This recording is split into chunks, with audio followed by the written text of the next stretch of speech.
Зголемено е загадувањето со јаглен во државите од Западен Балкан, стои во најновиот извештај за 2023 година што го објави Bankwatch, мрежата невладини организации што се занимаваат со екологија.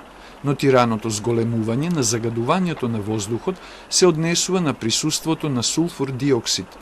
Во Босна и Херцеговина, Србија, Косово и Македонија, лани загадувањето со сулфур диоксид е зголемено за 5,7 пати над дозволеното, што е негативен тренд на пораст во однос на 2022 година, кога изнесувало 5,6 пати над дозволеното. Според извештајот, рек Битола остана еден од најголемите загадувачи во Европа со сулфур диоксид, со што штетно влијае врз здравјето на граѓаните. Од невладината Екосвест велат дека наодите од извештајот се исклучително загрижувачки, особено делот дека емисиите од електраните воопшто не се мерат. Блоковите Битола Б1 и 2 и Битола Б3 во рек Битола испуштија околу 70.000 и 30.000 тони сулфур диоксид соодветно, што е повеќе од 10 пати над нивните индивидуални плафони. И овие емисии и не се базирани на никакви реални мерења, иако таа обврска за мерење и континуирање следење на емисиите е обврска.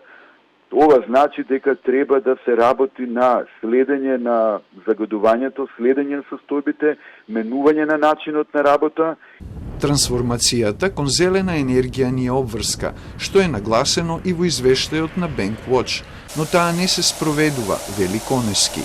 Сега очигледно дека и понатаму се планира отворање на нови агленокопи, со што инвестициите се насочуваат таму, наместо кон намалување на загадувањето и кон енергетска трансформација. Според извештајот, во 2023 година е забележано зголемување и на загадувањето со прашина од 1,75 пати над дозволеното, што е минимално намалување во однос на 2022, кога било 1,8 пати, а емисиите на азотните оксиди се за 1,3 пати повисоки од дозволеното.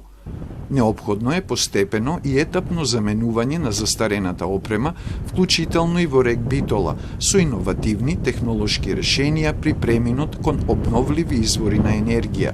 Тоа е зацртано во сите стратешки документи на Македонија, дополнува Конески.